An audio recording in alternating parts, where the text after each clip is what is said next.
김영진 교수님의 소개 감사드립니다.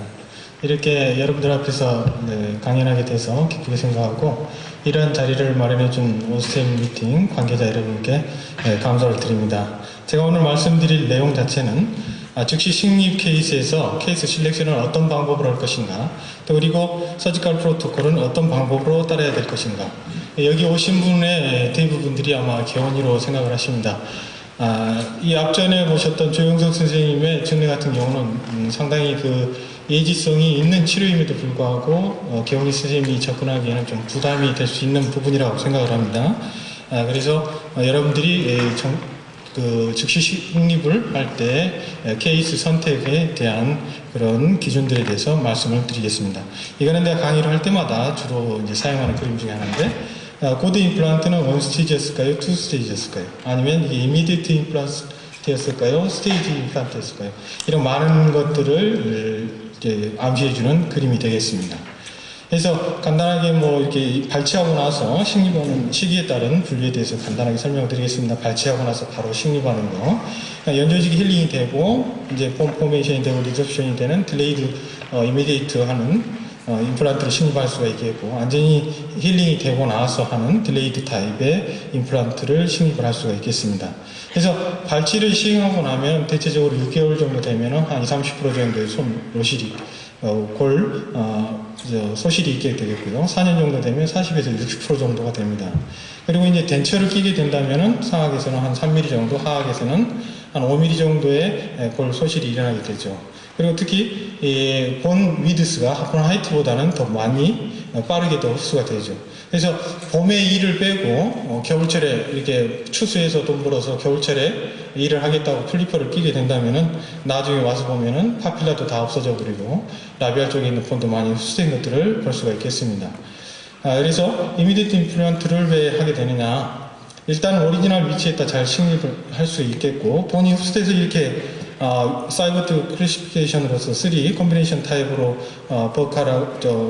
본 위드스와 화이트가 줄어든 상태에서 얇은 직경의 임플란트를 심게 될 수밖에 없는 케이스가 되겠죠. 그래서 이미디트 임플란트는 치료 시간도 줄이고 알베올라 본을 보존하고 심미적인 결과를 얻을 수가 있겠고, 만약에 이렇게 얇게 된 경우에는 GBR을 다시 시행하고 스테이지 서저리를 시행할 수도 있겠습니다. 그래서 이미디트 임플란트의 한 내셔널에 대해서 잠깐 보면은 여러 가지 논문들이 이렇게 미드라인에서 보면 1000개 이상의 논문들이 나와 있습니다. 그래서 이런 이미디트 임플란트하고 딜레이드 임플란트를 서비칼 본 로스를 셔러츠 아라트가 이제 잠깐 보고한 걸 보면은 이미디트 임플란트를 했었을 때 딜레이 타입보다는 서비칼 본 로스가 더 적다라는 것을 보고를 하고 있습니다.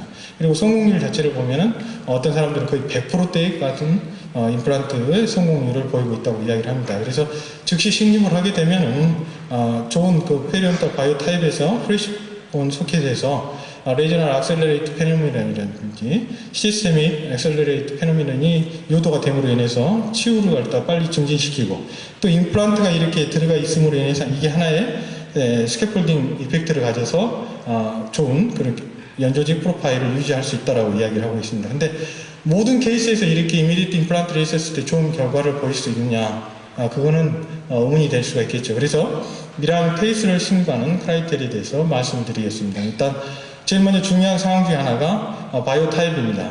그리고 인터프록시멀 본 하이트, 그 다음에 환자가 웃었을 때는 립 라인이라든지, 그 다음에 페이셜 본 시크니스하고 하이트, 그 다음에 본 볼륨, 그리고 예기치 못한 트라우마에 의해서 치아가 빠졌었을 때 어떤 방법으로 해야 되는지, 그리고 환자가 갖고 있는 파라펑셔널 헤비트, 그리고 시스테믹한 컨디션이라든지 환자의 정신적인 요소들을 쭉 평가를 해야 되겠습니다.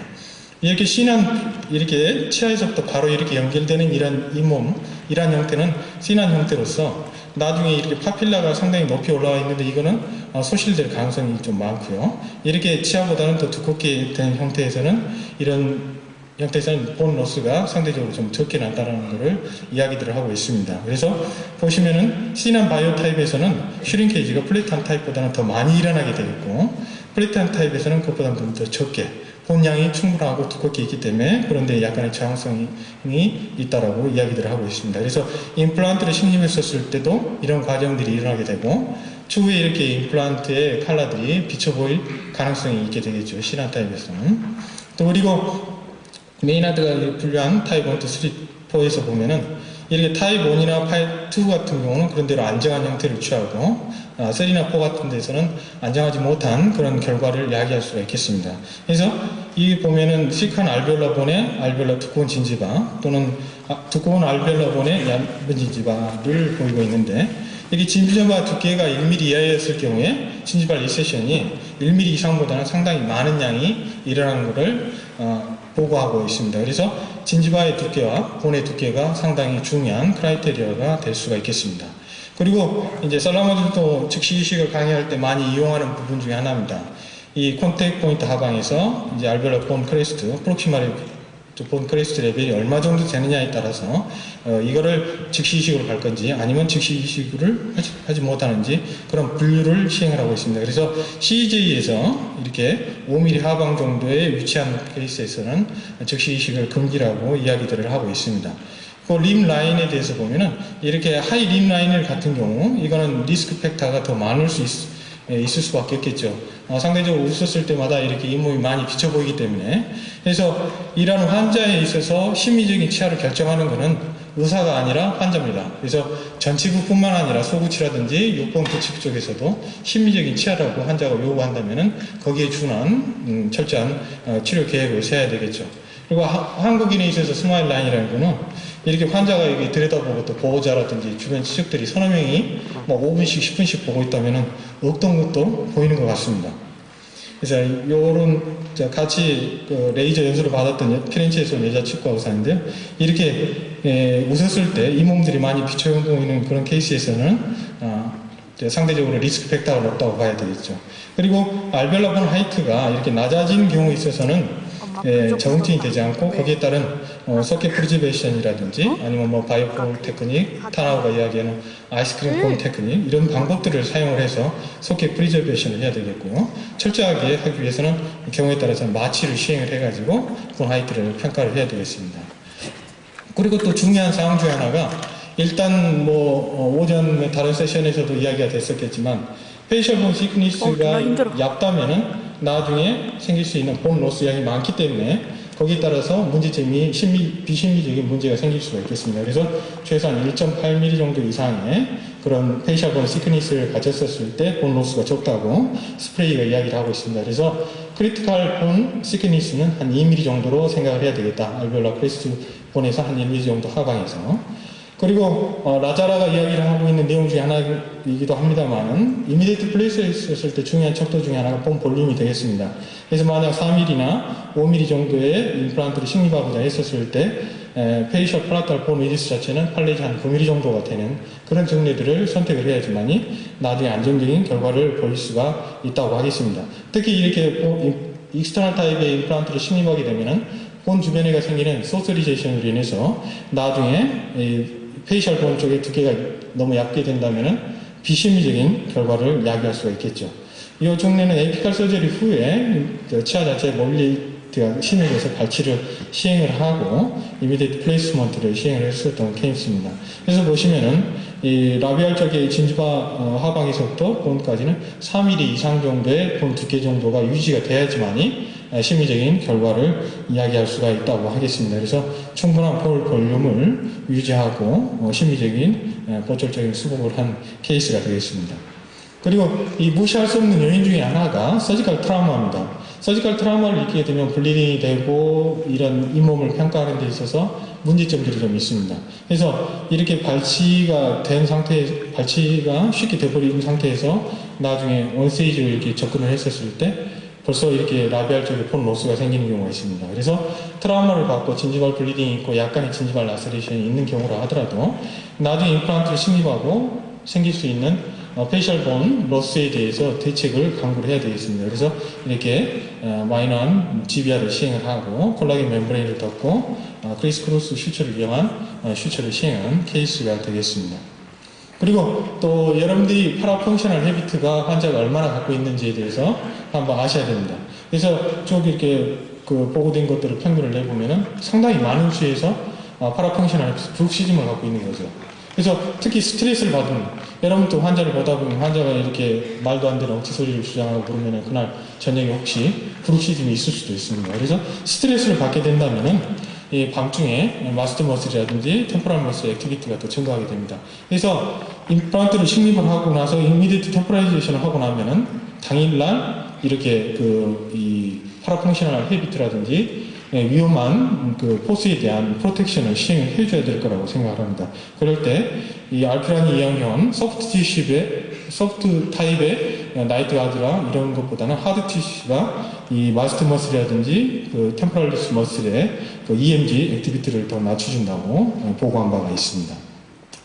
그리고 항상 무시할 수 없는 요인 중에 하나고, 우리가 쉽게 생각하고 이런 부분들에서 놓치는 부분인데, 환자가 갖고 있는 전신 질환에 대한 그런 부분들도 철저하게 평가를 해봐야 되겠죠. 문제가 생긴다면 환자는 의사를 용서하지 않을 수도 있기 때문입니다. 그래서 철저하게 메디컬 컨설테이션이 필요하다고 하겠습니다. 그리고 이제 무시할 수 없는 또 요인 중에 하나가, 환자가 요구하는 실현성이 있는 임플란트를 심으면 잇몸이 더 올라올 수 있느냐, 뼈가 이렇게 더 자라나서 자연치보다 더 안 내려가고 유지할 수 있느냐, 그러면은 내가 임플란트를 하겠다. 그런 사람들에 있어서는 문제가 있기 때문에 여러분들이 신중한 결정을 해야 되겠죠. 과거에 드라마에서 불세에서 나온 경계형 성격 장애라는 게 평소 때는 문제가 없다가도 문제가 생기면은 갑자기 성격이 변해가지고 달라드는 그런 환자들도 있을 수가 있겠고, 임플란트를 심고 좀 어느 정도의 경력이 되게 되면은 자기가 남들이 좀 못한 케이스를 해보다 보면은 자신감이 생겨서 남들이 못한 케이스 내가 할 수 있다고 달라드는, 이렇게 리스크 판타지에 빠지는 그런 케이스가 있어서 케이스 실렉션에 조금 미진한 부분이 있어서 문제가 발생될 수도 있겠습니다. 그래서 이러한 큰 짐을 떠맡는 케이스들이 있을 수가 있겠습니다. 우리 한국인에서 이런 보철물을 갖고도 만족하고 사시는 분이 있는 것 같아요. 그렇지만 보철로서 해결할 수 없는 그런 부분들 중에 여러 가지가 요소가 있는데, 많은 주관적, 객관적인 요소가 있겠습니다만은 그런 객관적 요소 중에서 제가 한 5가지 정도만 이렇게 저널적인 리뷰하고 리뷰와 함께 말씀을 드리고자 합니다. 그래서 많은 임플란트를 심는 사람들이 이용하는 내용 중에 하나죠. 파필라가 컨택 포인트에서부터 한 5mm 이내면은 파필라 P를 할 수 있지만, 그렇지 못한 경우에는 예지성이 없다는 거고, 임플란트하고 임플란트 간격의 거리 자체가 2mm 정도 다면은 큰 문제가 없겠지만은 1mm 이내로 한다면은 보너스 장차가 거의 한 2배 정도가 일어난다는 사실들을 꼭 기억을 해 두셔야겠죠. 그리고 이제 타나오가 이야기한 내용입니다만은, 임플란트 자체가 3mm 이내로 근접하게 된다면은 소소리제이션으로 인해 가지고 이런 임플란트 사이에 있는 본이 플래트닝으로 인해서 파필라가 없어져 버리는 그런 케이스가 있기 때문에 철저한 그런 거리 관계를 유지해야 되겠고, 진지발 플랜에 대해서 보면은 전치부 중절치하고 견치를 연결했었을 때 측철치의 치근단 위치 자체가 한 2mm 이내 범주위가 있어야지 심리적으로 좋은 결과를 보입니다. 그래서 이렇게 22번 같은 경우에 셀컬 라인이 이렇게 올라가 있는 상태에서 이미디트 플레이스를 하게 된다면은 더 내려가 버리니까 심리적인 결과를 얻을 수가 없겠죠. 그래서 이런 라인을 걸스윙, 갈매기 날개라고 표현을 합니다만은, 갈매기 날개가 꺾이지 않게끔 해주는 게 중요한 요소 중에 하나라고 생각이 됩니다. 그리고 이제 이렇게 치아가 레벨이 자체가 틀리다면은 여러분들이 신중하게 고려를 해야 되겠죠. 이런 케이스에서는 포스 이렉션을 통해서 차후에 스테이지적 프로치를 하는 것이 여러분들이 좀 더 마음이 편하고 안정적인 결과를 얻을 수 있다고 생각이 듭니다. 그리고 많은 사람들이 얼마만큼 임플란트 깊이를 설정을 해야 되는지에 대해서 많이 이야기를 하고 있죠. 그래서 저널상에서 보면은 에피칼 크레스트에서 2, 3mm 내려라, 인접체 CG에서 3mm를 내려라, 아니면 또 커브 스크루 탑에서 한 1mm 정도를 해라, 거의 비슷한 내용들입니다. 그래서 보시면은 임플란트를 식립한 임플란트 플랫폼 탑 레벨 자체가 이 CG에서 2, 3mm 하방 정도에 위치해 되겠습니다. 그래서 대체적으로 이 미드 페이셜 포션이 거의 CG에서 3mm 정도 되는 위치에다 식립을 해줘야 되겠습니다. 그것이 그린존, 밸런스드 존이라고 표현을 하고, 너무 깊이 심은 경우라든지 너무 얇게 심은 존을 레드존 또는 언밸런스드 존으로 해서 나중에 심리적인 문제들이 많이 발생될 수 있다라고 이야기들을 하고 있습니다. 그리고 이제 보철하시는 분들, 저도 이제 고환외과 전공을 했습니다만은 아무렇게나 막 심어놓고 나면은 나중에 보철과 선생님들이 많은 컴플레인을 하게 되죠. 그래서 탑다운 트리트먼트 플랜을 하라고 많이 이야기를 들으셨을 겁니다. 그래서 벤서나 가버가 이야기한 내용 중에 하나입니다만은, restoration driven implant placement 또는 restoration driven site placement라고 이야기를 합니다. 그래서 최종적인 보철물 마진에서 2, 3mm 하방 정도에 위치하게끔 이렇게 임플란트 탑을 하고 거기에 따르는 기준에 준하지 않는다면 경우에 따라서는 스테이지 서저리를 하든지 아니면 다른 소켓 프리저베이션이나 다른 방법을 취해야 되겠고 그런 방법들을 모색을 해야 되겠죠. 그래서 너무 깊게 심는다면은 골소실이 되고 어버트먼트 연결하기도 힘들게 되겠고 나중에 시멘테이션 타입을 하게 된다면 시멘 제거하기도 상대적으로 어려울 수가 있겠고 너무 위쪽으로 올려놓게 된다면은 에머전시 프로파일을 형성하기가 쉽지 않고 또는 거기에 따라서 진지발 리세션도 야기될 수가 있기 때문에 이런 부분들도 여러분들이 신중하게 고려를 하셔야 될 거라고 생각합니다. 그래서 보시면은 최종 보철물의 마진에서 한 3mm 정도 하방 그리고 3mm짜리 힐링 어버트먼트를 연결했을 때 탑 레벨 수준 정도로 임플란트를 위치를 시킨 케이스가 되겠습니다. 그리고 임플란트가 포크링구알로 어떤 위치에 있어야 되느냐 특히 치경부선, 그 다음 CJ 라인이라든지 이런 정도에서 인터서비칼 라인에서 이 임플란트의 아우터 칼라 서페이스가 2mm 정도는 위치가 돼야지만이 나중에 에머전시 프로파일이 양호하게 형성할 수가 있겠습니다.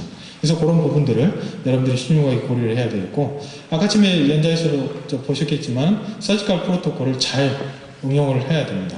그래서 이 안테리어 플레이스먼트를 했었을 때 이미디어트 임플란트 플레이스먼트를 할 때 서지컬 프로토콜에 대해서 말씀드리겠습니다.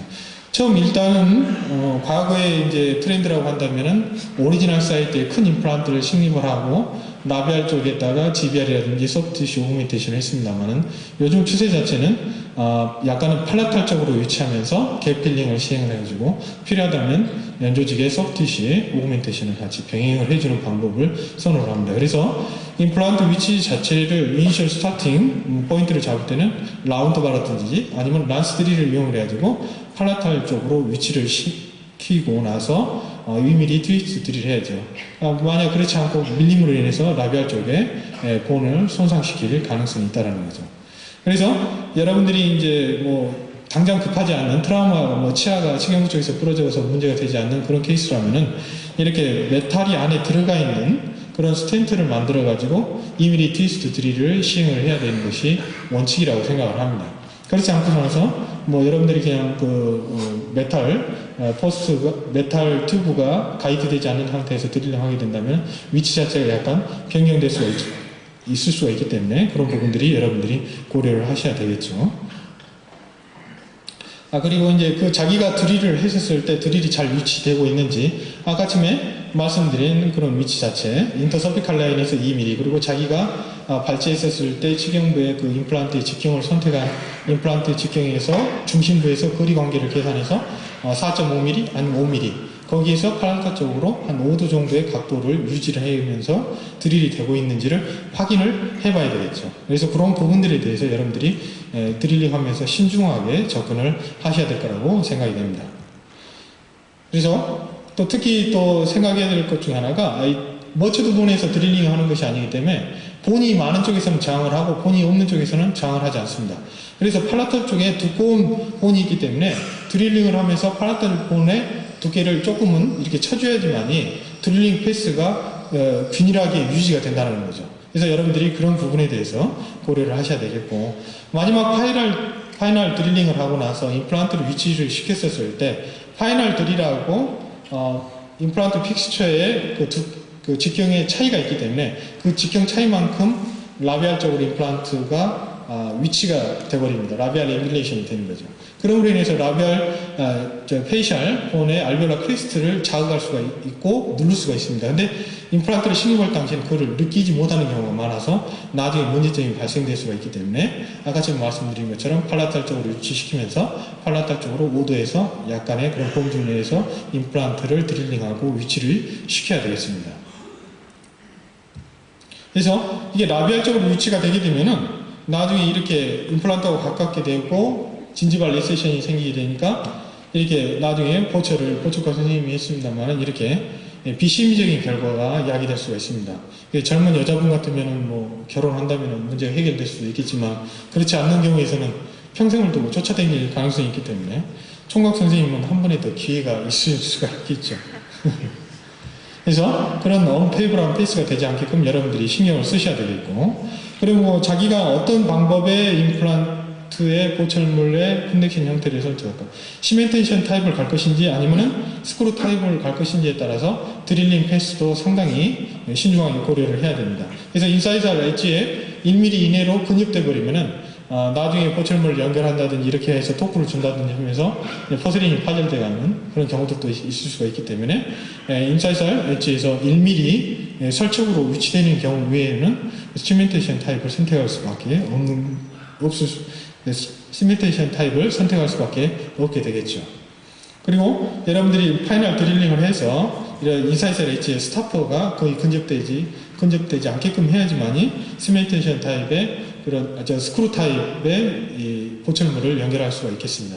그리고 또 많은 논란의 여지들이 있는 부분 중에 하나가 임플란트를 식립하게 되면 소켓하고 임플란트 직경의 차이에 의해서 갭이 생기게 됩니다. 그러면 어떤 사람들은 뭐 3.5mm, 8.5mm가 됐는데도 불구하고 안 차더라. 어떤 사람은 1mm가 됐는데 차더라.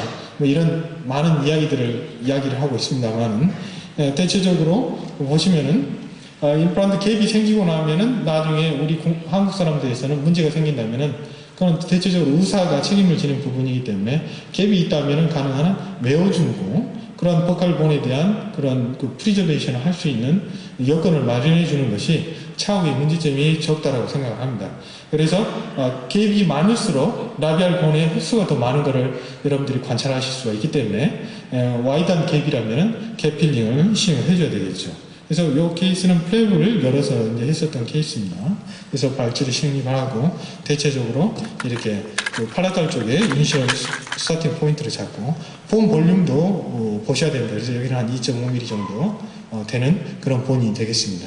그리고 CJ에서 3mm 정도 하방, 그리고 최종 보철물에서도 3mm 정도 하방 정도 되는 그런 임플란트 탑 플레이스먼트를 시키고, 또 이렇게 그 스페이드 쉐입의 드릴을 사용하게 되면은 드릴링 속도를 약간 줄이면서 하면은, 또 특히 바이콘 테크닉에서도 뭐 이야기를 합니다만은 뭐 속도를 줄이면서 하면은 본 칩을 얻을 수 있으니까 거기서 알로제닉 본이라든지 아니면 여러분들이 사용하시는 본 머티리얼을 같이 믹스해서 오그멘테이션을 하고 연조직 두께를 충분하게 만들어줘야 되겠습니다. 진지바 팔로우트 본이란 말은 여러분들이 항상 기억해야 될 말 중에 하나라고 생각이 됩니다. 그래서 본이 유지가 되지 않는다면 진지바는 상대적으로 내려갈 수밖에 없게 되는 거죠. 그래서 심리적인 결과를 이야기했던 케이스가 되겠고요. 이런 케이스들은 발치가 돼버려가지고 온 케이스인데 임플란트 거리 관계가 3 내지 4mm 정도 충분하게 유지될 수 있겠고, 3개가 동시에 들어갔기 때문에 바로 픽업 타입의 임프레션을 떠서 한 달 정도 있다가 바로 이렇게 연결한 케이스가 되겠습니다. 그래서 템포라리 크라운 했는데 시간이 좀 지나서 최종 보철물 할 때는 약간의 진지바가 내려간 것들을 관찰할 수가 있고 최종적인 결과를 보여주고 있습니다. 그리고 또 경우에 따라서는 임플란트 직경 갭이 너무 커서 직경을 좀 굵은 임플란트를 사용했을 때 거리 관계가 만족치 못하다, 3mm 이내로 근접될 가능성이 있다면은 여러분들이 많이 아시는 논문 중에 하나죠. 아틀란타 그룹들이 이야기한 내용 중에 하나입니다만은 임플란트하고 임플란트 사이의 거리가 너무 가까우면 나중에 파필라가 상실이 될 수가 있기 때문에 그 사이에 파닉 처리를 하고 임플란트를 식립한 것도 여러분들이 파필라의 예지성 면에서 중요한 요소 중에 하나라고 생각이 됩니다. 그래서 임플란트를 식립하게 되면은 바로 이렇게 템포러리제이션을 해줄 것인가 아니면은 기다렸다 갈 것인가에 대한 부분들이 있을 수가 있겠습니다. 그래서 이미디에이트 템포라이제이션에 대한 기준에 대해서 잠깐 설명을 해드리겠습니다. 그러면 이미디에이트 템포라이제이션을 하려면은 일단은 앞서 말한 케이스 실렉션을 잘 하셔야 되겠죠. 그리고 좋은 플랫한 시간 타입에서 결정을 하셔야 되겠고, 아트로마틱한 익스트랙션을 시행을 해야 되겠고, 거기에 따르는 아까 전에 말씀드린 적절한 서지컬 프로토콜, 팔라탈로 임플란트를 위치시키면서 부수적으로 갭 필링을 시행을 해줘야 되겠고, 또 이 이미디에이트 플레이스먼트를 하고 나서 이미디에이트 템포라이제이션은 가장 중요한 요소 중에 하나가 프라이머리 스테빌리티입니다. 프라이머리 스테빌리티가 없는 임플란트에다 이미디에이트 템포라이제이션을 한다면 이거는 나중에 실패할 수 있는 많은 소인들이 있다는 거죠. 그래서 이렇게 그 이미디에이트 임플란트를 식립하고 나서 이미디에이트 템포라이제이션을 할 때 그 기준, 넌 인비시브한 방법들이 있습니다. 뭐 엑스레이는 하지만은 그거는 여러분들이 루틴하게 찍어보는 방법이고, 또 페리오 테스트 같은 경우는 그래도 이 센시티비티가 좀 떨어지고 또 sul자의 방법에 따라서도 차이가 날 수가 있겠습니다. 그래서 가장 많이 이용하는 방법 중에 하나가 인서션 토크하고 RFA입니다.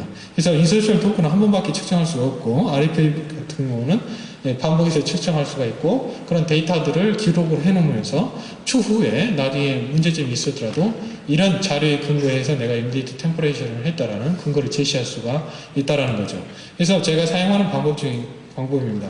오스텔 멘토를 사용하는 거하고 임플란트 모터에 나오는 토크하고 또 핸드 토크 렌치를 이용한 토크를 이렇게 겸해서 세 가지 방법을 기준으로 해서 이미디에이트 템포라이제이션을 시행합니다. 근데 이제 과거에 오스텔보다는 오스텔 멘토가 수치가 조금 높게 나온다라고 이야기하는 사람들도 많이 있습니다. 그래서 임플란트를 식림하게 되면 힐링 페이스 동안에는 이 ISQ, 임플란트 스테빌리티 코션트가 떨어집니다. 그래서 4내지 6주에는 다시 증가하게 돼서 한 3, 4개월 때는 정상적인 수치 내지는 그 이상으로 올라가기 때문에 이런 방법을 통해서 내가 파이널 보철물의 로딩 시기를 결정할 수가 있겠습니다. 그래서 오세오 인테그레이션이 뭐 이렇게 문제가 생기는 터닝 포인트 자체가 한 55 정도, 60 이하로 보는 거죠. 그래서 이미디에이트 템포라리제이션일 때는 그 기준에 대해서 말씀을 드리면은 프라이머리 스테빌리티는 40뉴턴 정도는 돼야 되겠다. 그리고 RF 어널리시스를 했었을 때 65 이상 정도가 돼야 되겠다. 그리고 이미디에이트 템포라리제이션 전체 뷰에서 싱글 스탠딩을 했었을 때는 오크설 로딩이 되지 않게끔 하고 측방압에 또는 다른 이게 그 프로투전 무브먼트에서도 걸리지 않게끔 해야 되겠고 이미디에이트 템포라이제이션을 했었을 때 아까 지금 말한 파라펑셔널 헤비트에 대해서 프로텍션을 해줘야 됩니다. 그리고 만약 스크루 리테닝 타입으로 했었을 경우에는 템포러리 실린더 내부에 항생제 연고를 주입을 하고 실링을 해줘야 되겠죠. 그리고 폰트 자체는 죄송합니다. 라비알 에머전시 프로파일은 약간 언더 폰트를 만들어주고 나중에 연조직이 안정이 된 상태에서 연조직의 포메이션을 유도를 해가야 된다고 말씀을 드리고 싶습니다. 그래서 케이스를 잠깐 동영상을 보시면서 설명드려서 발치를 하고 이제 큐레이트를 하고 팔라탈 쪽에 시팅을 잡습니다. 일단 방향 자체는 팔라탈에 시팅을 잘 잡게 하고 2mm 트위스트 드릴을 하고 팔라탈 쪽에 본을 까줘야 됩니다. 나중에 3mm라든지 3.3mm 드릴을 하다 보면은 계속 드릴링만 하다 보면 팔라탈 폰의 저항성에 의해서 이 임플란트 드릴 패스가 라비알로 위치가 될 수가 있겠습니다. 그래서 라비알 최종적인 임플란트 직경이 허비되기 때문에 최종적인 임플란트 플레이스먼트가 될 때 라비알 본을 누르더라도 이 토크 자체가 30N, 40N 정도 돼버리면은 라비알 본을 누를 때 모르게 되고 손상을 줄 수가 있기 때문에 여러분들이 팔라탈로 위치시키는 것이 상당히 중요한 부분 중 하나고 이렇게 토크로 핸드 토크로 확인을 해봐야 되겠고 그 위치 자체가 거리 관계가 2mm 정도가 다 되는지 라비알본하고 위치 관계 또 그리고 여러분들이 보시는 바와 같이 그 인터서피칼 라인에서 얼마 정도의 위치가 되어 있는지도 확인해야 되겠고 이 오스텔 멘토의 그 프로브를 이제 삽입한 케이스가 되겠습니다. 그래서 오스텔 멘토로 측정을 해봤을 때 79 정도 또 이게 한 번만 측정하는 것이 아니라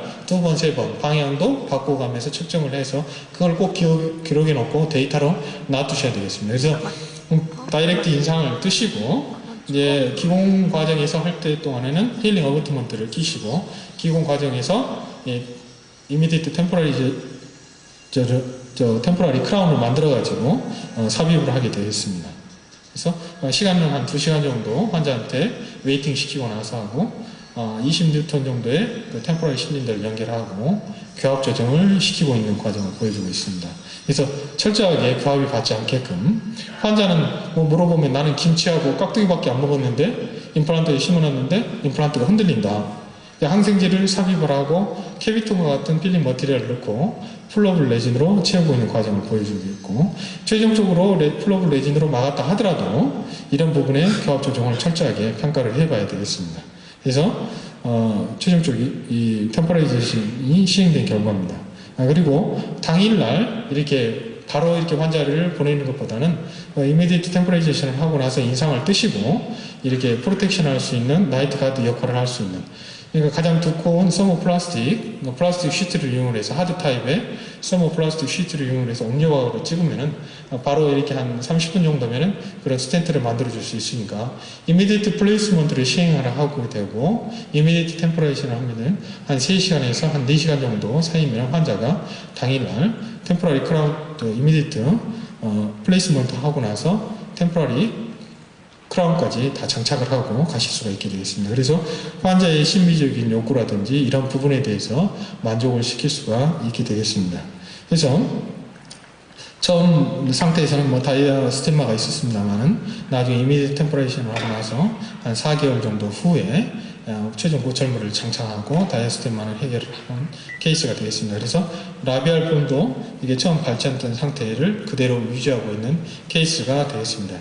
그래서 여러분들한테 말씀드리고 싶은 거는 여러분들은 아까 아침에 조용석 선생님이 이제 라이브 서저리를 해서 그런 케이스들을 시행을 할 수도 있겠습니다만은 그런 케이스들에 있어서는 상당히 어그레시브한 결과 그리고 경우에 따라서는 인펙션으로 인해서 생길 수 있는 문제점도 많이 있고 그럽니다. 그래서 개원이 입장에서는 제가 말씀드린 이러한 엄격한 기준들을 잘 선택을 하셔서 특히 바이오 타입이라든지 인터프록시마 레폰 로스 그 다음에 스마일 라인 한국인에 있어서 스마일 라인은 아까쯤에도 말씀을 드렸습니다만은 문제가 이렇게 그 기준으로 보기에는 좀 부족한 것 같고요. 그 다음에 라비알 본의 두께라든지 하이트 또 그리고 외상을 받았었을 때는 알 수 없는 정도의 본 로스가 생길 가능성이 있기 때문에 그런 부분에 대한 사전 GBR 부분을 고려를 하셔야 되겠고 파라펑셔널 헤비트 아까쯤에도 말씀드렸다시피 파라펑셔널 헤비트가 항상 있는 것은 아닙니다. 어떤 경우에는 나타날 수도 있고 어떤 경우는 나타나지 않을 수도 있고 그리고 또 스트레스 받는 일들을 많이 하고 또 긴장된 그런 직업을 갖고 있는 사람분에 있어서는 거기에 대한 프로텍션을 꼭 시행을 해줘야 되겠습니다. 그리고 무시할 수 없는 환자의 그런 심리적인 요소들도 여러분들이 미안을 가지고 결정을 하시면서 케이스 실렉션을 하셔야 되겠고 아까쯤에 말씀드린 서지컬 프로토콜 팔라탈 쪽으로 한 5도 정도 임플란트 페이스를 가게 하면서 위치를 시켜야 되는 거 그리고 이미디트 템포라이제이션 하게 되면은 주기적인 팔로업 체크가 항상 중요합니다. 나중에 임플란트 이미디트 템포라이제이션 하고 나서 2-3개월 후에 환자를 불러보면은 저도 그런 실패한 케이스가 있었습니다만 한 3개월 뒤에 임플란트가 흔들흔들 하는데 갖고 와서 나중에 빼게 되고 다시 스테이지 서저리를 하게 되면 거의 1년 정도의 시간이 소요돼 버립니다. 그러면 환자가 갖고 있는 캐릭터가 그 경계형 성격 장애가 없었던 사람도 성격 장애가 나타날 수 있기 때문에 주의 깊은 경과 관찰이 필요하게 되고 환자의 협조도가 중요하니까 주기적인 팔로업과 그런 것들을 꼭 체크를 해보셔야 되겠고 아까쯤에 말씀드린 RFA 그런 수치들을 한 달 한 반 정도 후부터는 주기적으로 체크해서 여러분들이 적절한 로딩 시기를 결정을 하고 심리적인 보철물을 하게 된다면은 이미디에이트 플레이스먼트도 충분하게 또 성공적인 예지성을 갖고 있는 치료라고 생각이 됩니다. 그래서 불확실한 치료를 하게 되면은 3년이나 5년 뒤에는 비극이 발생된다는 사실을 여러분들이 꼭 기억을 하시고 정확한 케이스 실렉션 너무 와이드하고 매시브한 치료가 요구되는 것보다는 적절한 케이스 실렉션을 한다면은 여러분들한테 환자가 갖는 그런 고마운 마음 그럼으로써 자부심을 갖게 되고 거기에 따른 여러분들의 임상 경험들이 많이 축적이 되시리라고 생각이 됩니다. 네, 경청해 주신 여러분께 감사드리고 저의 프리젠테이션이 여러분들의 임상에 많은 도움이 되기를 바랍니다. 감사합니다. 네, 김은교 선생님 열강 감사드립니다. 아마 임플란트 시술 중에서 이렇게 전치 후에 있어서 발치 후에 즉시 식립하는 이런 방법이 아마 임플란트 시술 중에 꽃이 아닐까 생각이 됩니다. 외과적인 면과 심미적인 면, 보철적인 면이 다 잘 종합이 돼야 좋은 결과를 이룰 수 있지 않을까 생각이 됩니다. 질의응답은 나중에 두 번째 연자가 마친 후에 질의응답 시간에 같이 직경을 선택하는 것이 좋을 것 같습니다. 왜냐하면 너무 큰 직경을 선택을 해서 임플란트를 식립을 하다 보면은 팔라탈로 플레이스였다 하더라도 제껴지기 때문에 자기가 심고자 한 위치 부분에 그 치아의 직경을 보시고 그것보다는 조금 작은 직경을 선택을 하시는 것이 유리하리라고 생각이 됩니다. 그래서 그런 부분들이 그 발치환 뒤에서 이렇게 직경을 측정을 하다 보면은 이게 내가 잘 직경을 하고 있는지 없는지 구분하기가 좀 애매하기 때문에 빼놓은 치아의 그 위치를 보고 직경을 선택을 하시고, 그것보다는 조금 더 적은 사이즈, 만약에 직경이 5mm 정도가 나왔다, 그런다면은 벅갈적인 거리 관계를 보시고 그것보다 더 적은 직경, 뭐 4.5mm라든지 아니면 또 임플란트에 따라서는 또 4.75mm가 나올 수도 있고 4.5 아니면 4.0, 그리고 뭐 측절치 같은 경우는 뭐 3.75라든지 아니면 3.3mm 임플란트를 선택을 해서 위치를 시키는 것이 쉽고 또 편한 방법이라고 생각이 됩니다.